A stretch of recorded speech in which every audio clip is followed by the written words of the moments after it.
I don't think she was totally attending to me because she had too much going on. So I wanna make sure I'm on the same page. What time are we supposed to be here? Says introduction is 1 hour, and then I'm just reading what it says here, so you can read it too. Okay, 1:30. But you better check with her.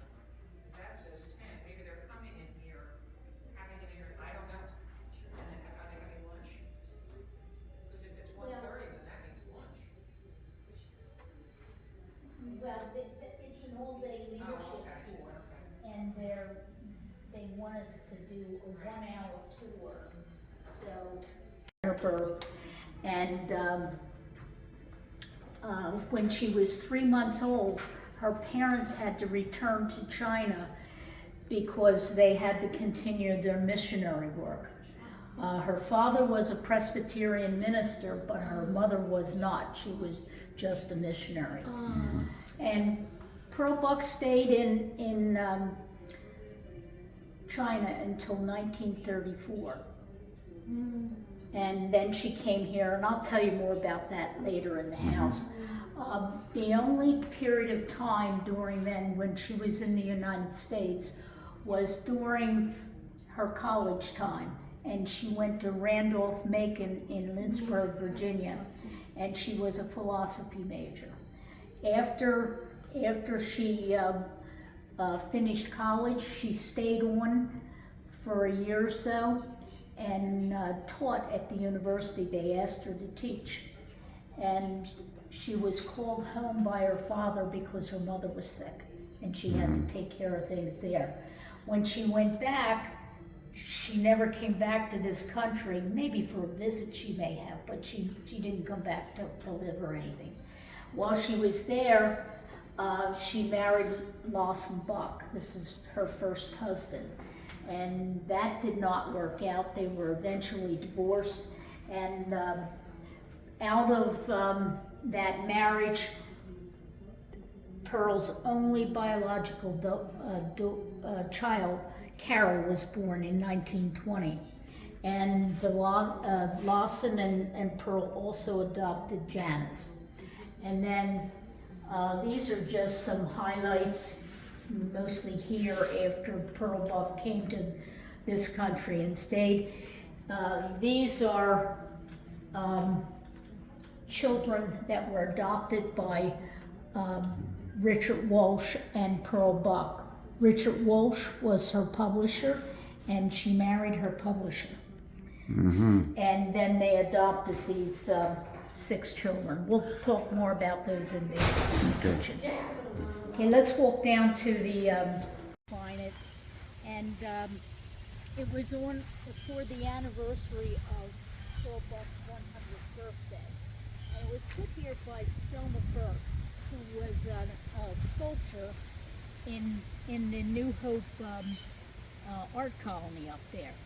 And Selma Burke and Pearl Buck go back to the early 50s. Pearl Buck was traveling in North Carolina in the early 50s with 2 of her children. One of them was Amerasian and the other.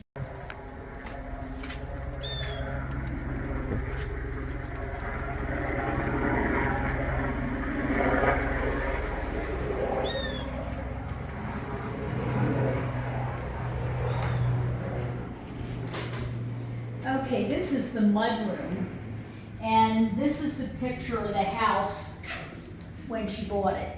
So you can see it had a little porch on the front there, and that porch she had taken off. The porch went all the way down the front of the house there, and she had that taken off because she did not like it. She wanted to turn the house to face the other direction, and this is the back door, so she had a front door put in, which I'll point out to you in the foyer area. This is the mudroom. It used to, the first focus here are the children over here. This is Carol Buck, Pearl Buck's only biological child. That's a picture when she was, an early teenager, like 15, 16, 17, something like that. And this is Janice Buck. She was adopted because Pearl had such a difficult time giving birth to Carol that she couldn't have any more children, and she wanted a big family.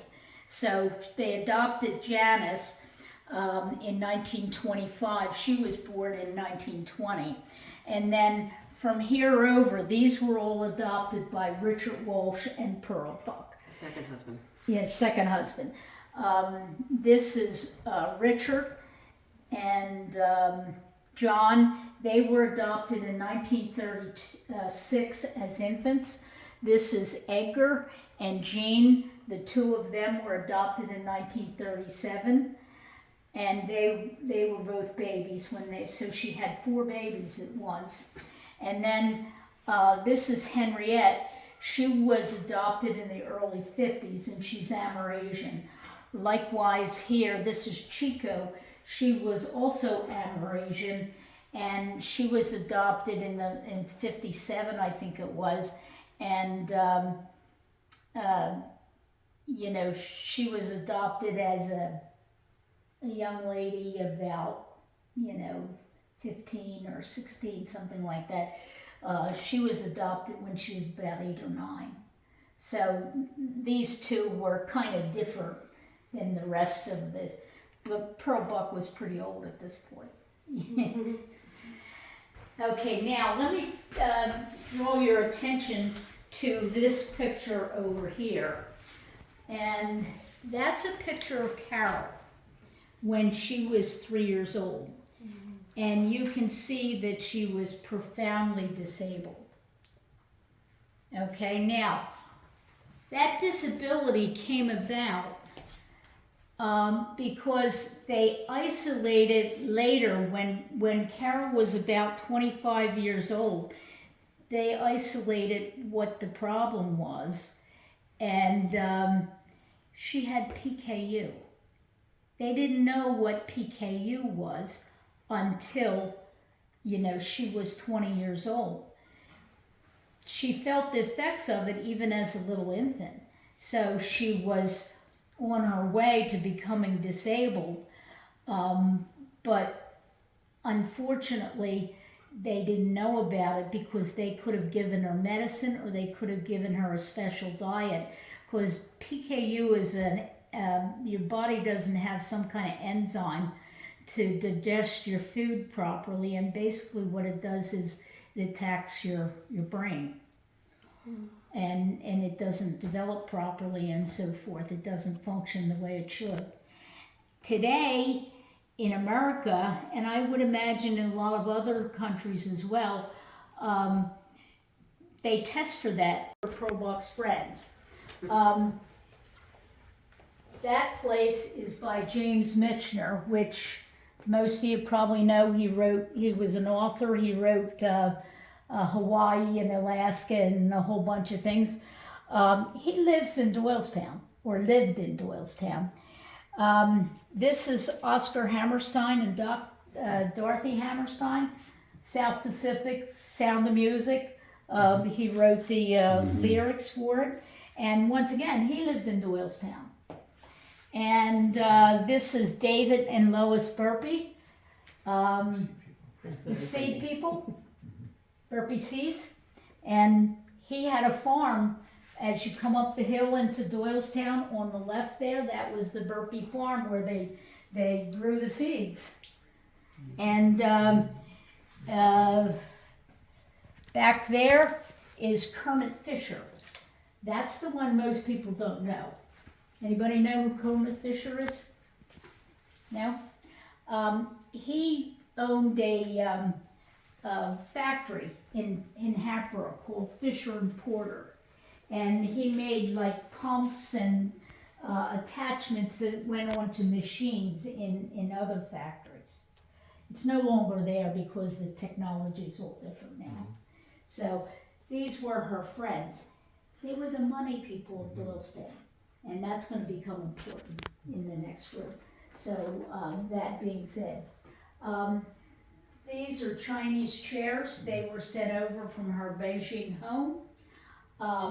and I should talk about this piece of artwork. This was done by what they call an artsmith.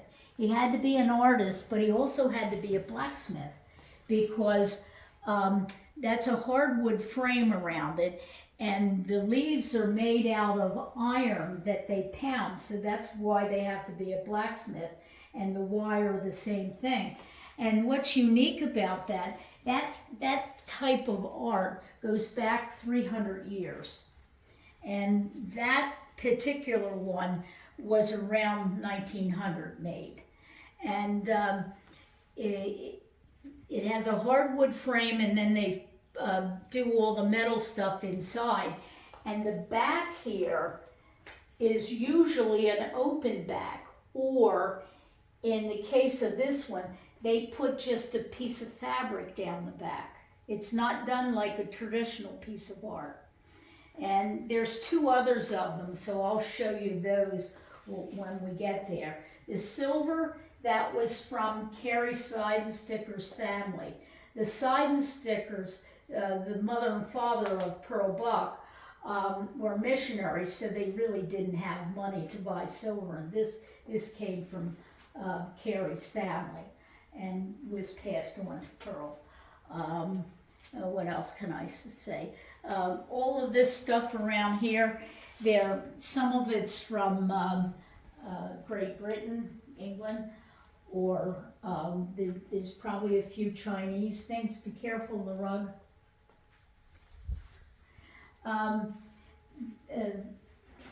They have some. This area was added onto. There was no door here when Pearl Buck bought this place, and she wanted the house to face that way instead of that way. So she had this whole thing added on here, this whole section, and she put that door in. And I should say, and I forgot to say it when I was in there, the kitchen, when she bought this place, was what is today the dining room. The other kitchen was added on to. When she moved in here, the kitchen was not usable, just plain. It didn't have any running water. The stove didn't work. There was probably no refrigerator, but it was a total mess. It could not be used. It had weeds growing in there about this high. Good thing she had money. So, yeah, she bought this house when they were living in New York City. She came over from China, and her and Janice Buck came over because Carol was already here in Vineland, and they lived in New York in Richard Walsh's apartment when they first came over. And Pearl Buck said, I want to buy a farm. And so she looked in the area, and she bought this place because it was so close to Vineland. And she sold this in a realtor's office up in New York, and she said, that's the house I want. She put a down payment on it. She didn't. Originally, this area had a wall straight down the middle, and that wall was not there because when they moved in here, this didn't have bathrooms inside, and they had to put bathrooms in, so they had to carve out space back there, and that's why they put this wall in. And Pearl wanted the bedroom to have a seating area to it. And with the wall down the middle, there's no room for anything but the bed probably. So she took that wall out, and they built a closet over here and the bathrooms pretty much. And you can see in the closet here, these are Pearl Buck's actual clothes that were left here the day she died. And you see there's a lot of hats. She was a hat lady, but that was the style back then. So Cool closet. Yeah, I mean, that's a walk-in closet. Nobody heard of walk-in closets back then in your bedroom. You had this little tiny thing that, and you didn't have a lot of clothes back then. Especially in You a had- farmhouse. You had a Sunday thing for church or for going out, one outfit, not, a closet full, and then a couple things for your everyday whatever. Okay, now over here, when she was traveling throughout the world, and other things that just belonged to her, like her gloves, and I guess there's a hat down there, and all kinds of stuff. And there's some behind you here. There's the rice china. In the light, you can actually see the pieces of rice in that china. So, okay. Yeah, when the light is on more here, you see the beautiful porcelain in the faces of those dolls. Okay, you can go down the stairs there and stop right in that area there.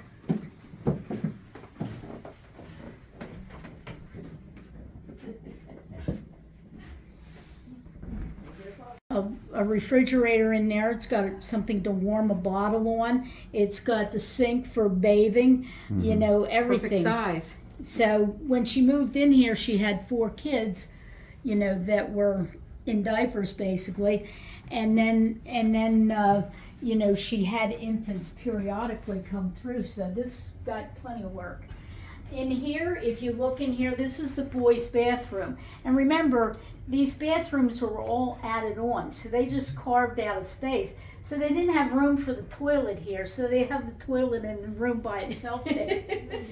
But the tiles you see on the wall, get a look at those because they are Mercer tiles from the Mercer Museum in Doylestown. They're very boy oriented, like baseball and. Yeah, they have a skier, they have baseball, and they have an elephant, and I don't know what else, but really cool looking stuff. Cool that you had the Mercer factory area, the tiles right down the Yeah. street. Yeah. And the 2 boys' rooms are these 2 rooms. Now, years ago, they took the wall between the 2 rooms out, and this was the awards room. And we got a new curator, and the curator said that wall has to go back in, we've got to make it into bedrooms. So we made it into bedrooms, but we didn't have a bedroom was up there too. But for this time, the 40s and 50s, it was unheard of That's a lot of space for a kid. for a kid Yes. back then. You might have a bedroom that size, but you had two kids in it.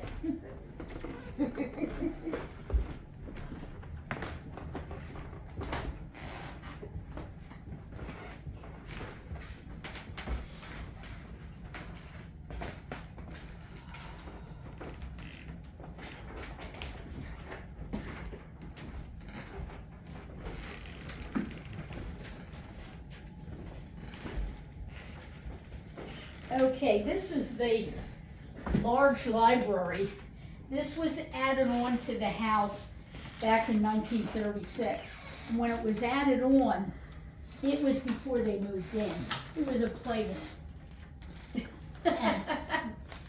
And you can imagine at that time having a playroom of this size, it just didn't happen.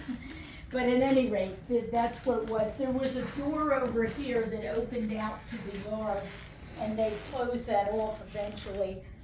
And these doors opened to the outside, and that was just a muddy area for the longest time. Well, actually, it had grass in it, but in the winter time, because the grass got stomped on so much, it became a mud area, and they got tired of it, so they put the flagstone down.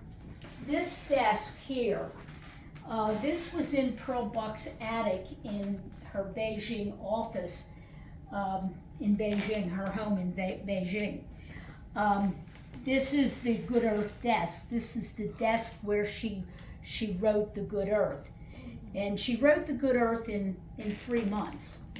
And this is the chair she sat in, and that's the typewriter she used. So this is the Good Earth thing. The Good Earth, was her ticket to success. And all of this you see is because of the Good Earth. One here, there's a picture of her giving a speech in New York to the Urban League. And it was a speech on racism.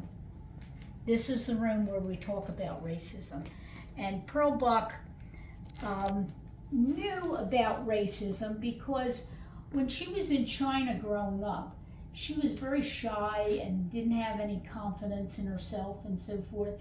Because when she went out in the streets of China, she's a blue-eyed blonde, and everybody else has dark hair, and they're Asian looking, and she's anything but Asian looking. And they used to call her the blue-eyed devil. And they would shout at her. Not that she didn't have friends. She did have wonderful Chinese friends, and she loved the Chinese culture and the Chinese people and everything. But you put her out where she's not known, and she's, a minority, and they let her know she was a minority. So she kind of felt for the blacks in this country, or anybody else that's a minority here. So she became a spokesman, and spokesman she was. She wrote a lot of stuff for the NAACP, pamphlets and stuff. When they were passing the amendments in the 60s, the Civil Rights Amendments, she wrote a lot of stuff to try to facilitate that. But she was old then. And she didn't go demonstrate like John Lewis. Carrying one to college in Aryan issues, and they became lifelong friends. They really did. And matter of fact, when Franklin Roosevelt was in the president's office, Pearl Buck would get an issue that she wanted changed, and she would write Franklin a letter. And he'd ignore it because he's busy. And so she'd write him another letter. He'd probably ignore that too. She'd write a third one, but on the third one, she would call Eleanor and she'd say, I've been writing out Franklin about this.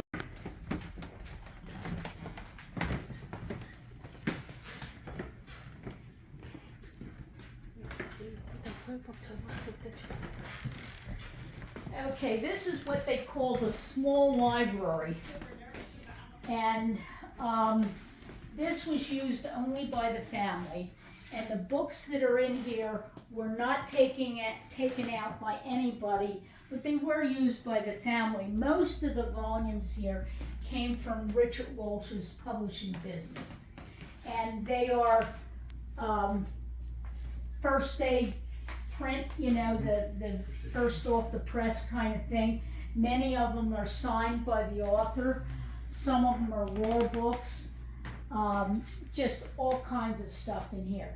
Some of which are probably valuable, but do I know which ones? No, I don't know. But, quite an assortment of things. This particular setup here, these blue ones right here, they were a full set of Charles Dickens books. Oh. That's what's left of them. Absalom Seidensticker bought those for his wife Carrie because she was too an intellectual and read and so forth, and it was hard to get English books in China, but he bought those for her. But of course she was evacuated twice, and the books got messed up, maybe burned, I don't know what, but that's what's left of them. But to finish the story about those books, Pearl's father didn't like her reading those books. He said they were about sin. He only wanted her to read books about God. Well, of course, when he went away for 3 months doing whatever he was doing, Wait, he bought them for his wife because that's what she enjoyed, but he didn't want his daughter reading them. exactly. Okay. And anyway, of course, forbidden fruit kids want right away. And obviously, since mom approved of them Yeah. for herself, she's not as likely to enforce Right. that rule. Well, Pearl Buck read Charles Dickens when she was 6 years old. Oh, Oh. child prodigy. Yes, to say the least. To say the least.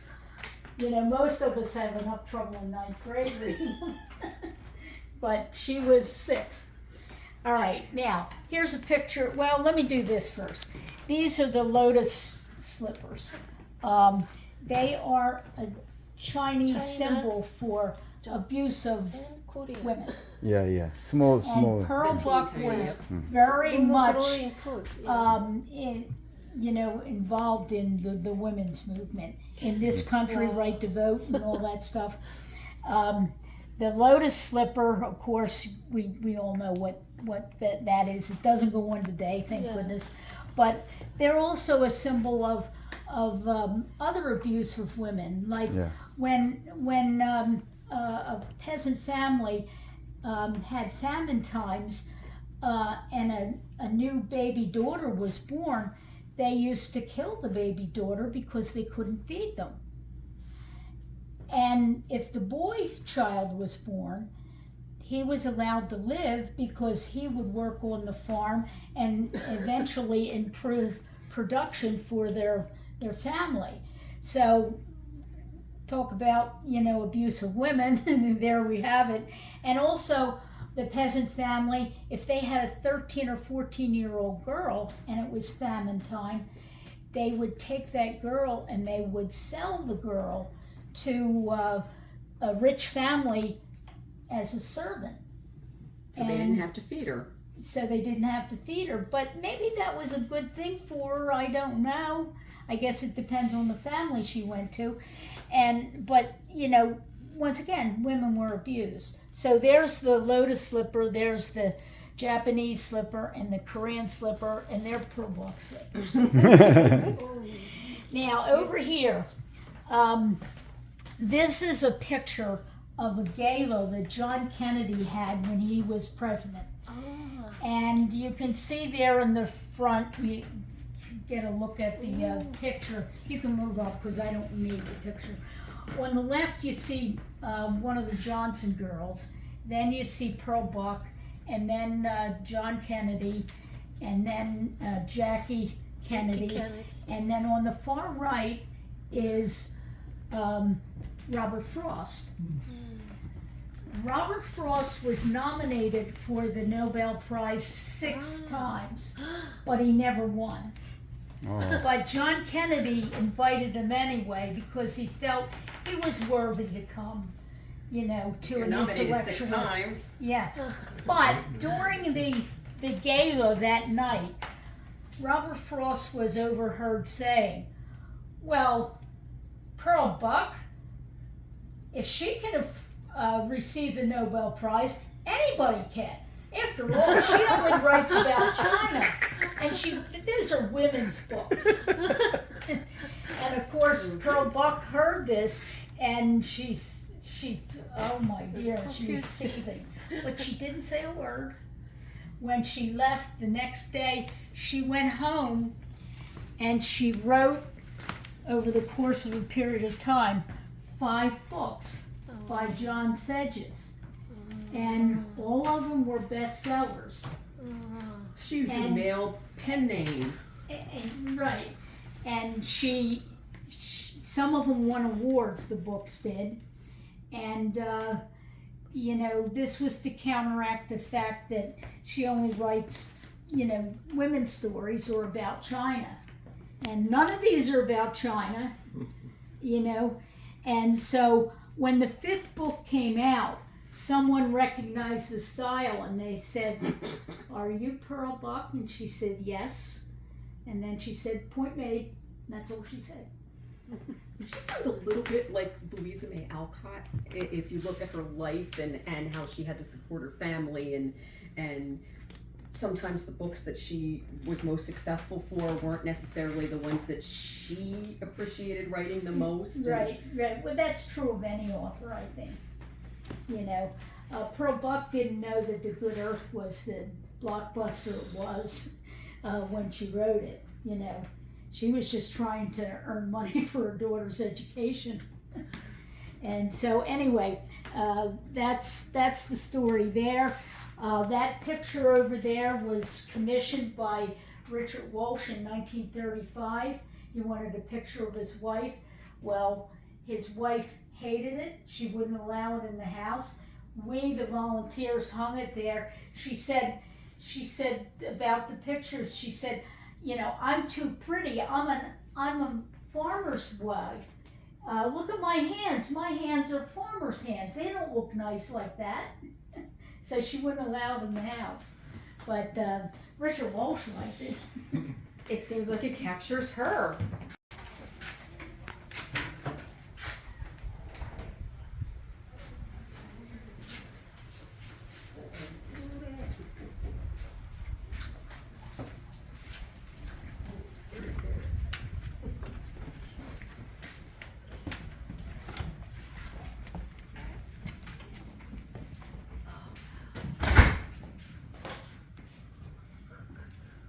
What's your foot? Oh, yeah, sorry. It's so easy to do. This is a bookcase of all of Pearl Buck's writings. Now, she wrote over 200 books for adults, and she wrote 20 books for children. But over in the awards room, in the center over there, they say she wrote over 3,000 documents. They're counting all the speeches she wrote, all the pamphlets she wrote, plus all of these books. And this is where she did her writing. She always had 2 projects going, one on this typewriter, and the other typewriter that's in there sat here. And she had 2 projects going. She'd work on one, and I guess she'd reach a stopping point, and she'd work on the other one and then go back and forth. I love it. And anyway, the first thing that you look at here, you see all these papers, and you think, what in the world is that? Well, that's J. Edgar Hoover's FBI file on Pearl Buck. And it's all redacted and everything, but he never did anything with it, okay? But, you know, in 1972, when Richard Nixon was supposed to open diplomatic relations with China, Pearl Buck wrote a letter to Nixon and said, "Can I go with you to China?" She had never been back to China. She left in 1934, and she had never been back, and she said, "I really want to go back." And at that point, she was an old lady, okay? And so Nixon said to her, wrote her and said, you know, by all means, get a visa. And so she applied for a visa, and this is the letter she got back. This came through the Canadian embassy from China. And it says, "Dear Miss Pearl Buck, your letters have been duly received. In view of the fact that for a long time you have in your works taken an attitude of distortion, smear, and vilification toward the people of New China and their leaders, I am authorized to inform you that we cannot accept your request for a visit to China." So she was denied it, and probably this had a lot to do with it, you know. She was always outspoken. Even before she left China, the communists were trying to take over, and she didn't want communism to come to China. She was just, you know, beside herself about it. and she wrote things, and that put her in a bad taste in the new Chinese government. And the Chinese government were afraid that she, being a worldwide famous person, that she was going to open up her mouth and it would be all over the papers all over the world, and They China look would bad. have a black eye, you know. And so they didn't want to take that chance, so they denied her it. And her books were banned in China until Nixon opened diplomatic relations, and right afterward, they lifted the ban. So her books were now sold in China, and they sold well. They really did. During the World War II, China had a lot of problems with war over there during World War II. And of course, when they have war, you have all those people to feed and no food coming through. And so Pearl Buck raised an awful lot of money in this country to send over to feed the peasants over there. And this was 1938, I believe. No, 1940. That should It was have earned her a little 1943. credit. She was given the Order of Jade Award, Chinese award for feeding the peasants and all the stuff that she did for the Chinese people. And so that did not go unrecognized, you know. Yes. Right here, there's your oven. And out here, you probably have a table and some chairs to sit on. You wouldn't have a desk. Up Bedroom? there, that's your one bedroom. Everybody slept up there. There's the door to the outside. That door didn't exist. And the staircase going up to the bedroom, that used to be a ladder. But we had to replace the floor, so we made the ladder into a staircase to make it safer. On the left here, the greenhouse outside, that has Pearl Buck's favorite flower in it. They're camellias. They were imported from China. And they had difficulty living out by her office there, so they built a greenhouse for them. Here's a picture of the where we're standing in when she bought it. That's what it looked like. It was a standalone here, and you know, right up front in 1938, before they moved in, they put the office there and this on this side. And because Pearl Buck knew that she had to have an office with all those kids and everything, she had to have a place to work. This room is about Richard Walsh. He was an author in his own right. He didn't author very many things because he started the publishing company just before Pearl Buck took her book to him. Her book, East Wind, West Wind, was one of the first books that he published. And It shows well. so this book about Buffalo Bill, I don't know what you know about Buffalo Bill, but he was a character. And his family was on his case about this book because this is not the sanitized version. And so he was an author.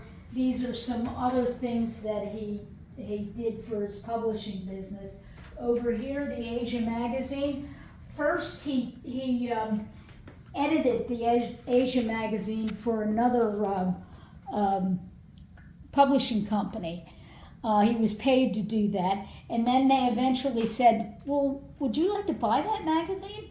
And so he bought the magazine for his publishing company, and what he did was he changed the Asia magazine from a travel magazine to an Asian culture magazine. And Pearl Buck got involved in this because she would write to Chinese people and ask them to write an article on thus and so about Chinese culture. And this magazine was very, very well received and respected because of its Asian culture. Pearl Buck wrote a column in there, and she was very instrumental in all this work for this magazine, because Richard Walsh did not know Chinese. So, you know, she had to do all the translation and so forth. And I'm not sure, I should find out the answer to this. I don't know whether this Asian magazine was in English as well as Chinese or not. It might been marketed to both places, I don't know. It seems likely that it would be, but, you know, whatever. The last thing I want to say is that Richard Walsh was really a gifted publisher. When he sold The Good Earth, Pearl Buck had the title of it called Wang Lung, after the main character in The Good Earth. And he read the book and he liked the story, and he said, but the title doesn't have any romance to it. It's not going to sell, being called Wang Lung. And he said, how about if we call it The Good Earth? And of course, that's the perfect title for that book. And so she called it The Good Earth, and you know, the rest is history. 69 different languages, and it's still selling today all over the world, etc. So not only that, but he and a publisher friend of his, the other person was in a different publishing business, had an idea that this was, you know, Depression times. You know, people did not have a lot of money. And so they didn't have a lot of money to spend on books or anything else. So he had an idea that maybe we should be able to print a book that would fit in your pocket and cost as much as a pack of cigarettes. And so he and this publisher friend of his started the Pocket Book. The Pocket Book was the first paperback. And I remember buying them when I was in junior high and high school. And, you know, they were 25 and 35 cents. The first book published as a paperback was The Good Earth, and it sold in Macy's department store for 35 cents.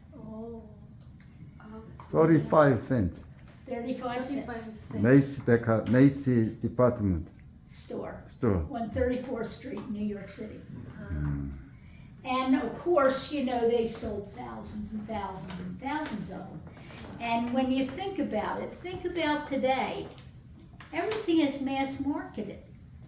But this was mass marketing, because if he had hardbounds that he might sell for $15, but he only sold 100 of them, and then he had these other books over here for 35 cents, and he sold hundreds of thousands of them, where are you going to make more money? So this was mass marketing before his time. He was a genius, the guy was.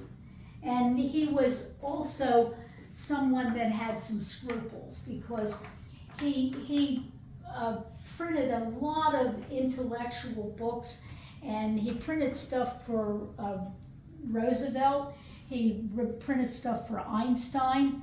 He did all Pearl Buck's books, and there were plenty of Chinese people that they printed their books because Pearl Buck was fluent in Chinese, and they could get editing and so forth. So, but he had Adolf Hitler wanting him to publish some of his propaganda, and he told them no. He wasn't going to make money off of that propaganda. And it would have legitimized it. Yes, exactly. So he had some scruples as well. He knew how to make money, but he wasn't going to make it that way. So when I read that, I thought, good for you. Seems like a perfect partner for her. Oh yeah, they had a wonderful marriage. They really did. And this book over here, A Bridge for Passing, that is about their marriage.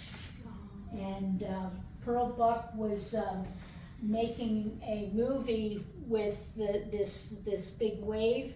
That's one of the children's books.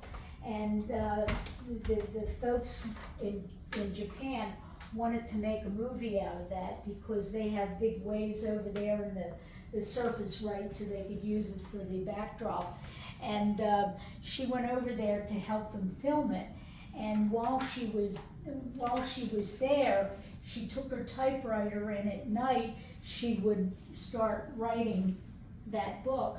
And her husband had just died, and he had laid in a coma upstairs because he had 2 strokes, and he was in a coma for quite a while. And so she knew he wasn't coming back to life. She knew he was on his way out. But she went over right after he died to make this film. And they would ask her things on the set, should we do this or should we do that, to emphasize whatever you want. And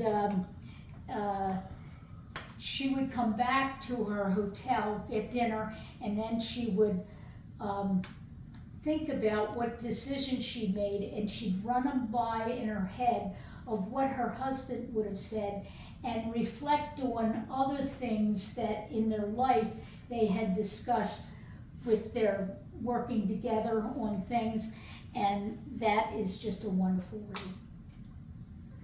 And speaks to her first marriage was not good.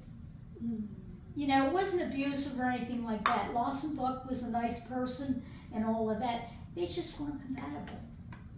Yeah. And her parents told her this before she got married. She said, he's not the one for you. And they weren't trying to badmouth him. They thought he was a nice fella and everything. And it just didn't work. And then when Carol was born, that would make any marriage difficult. And that, Lawson couldn't handle it any more than Pearl could. And he just went out and did his agriculture stuff. He'd be gone for months at a time. And He could walk away and she couldn't. And they just grew further and further apart. So in 1934, Pearl Buck said, my daughter's in America, Carol in Vineland, and the Chinese are being invaded by the communists. It's difficult to live in China right now. And thirdly, I just don't want to be here anymore. And so she packed her suitcases and came here. And that's kind of the end of the story, because this is where she lived the rest of her life. She died in Vermont. She has a summer home in Vermont, and that's where she died. But she still was here. This was still her property. These are all for the Taking Action tour.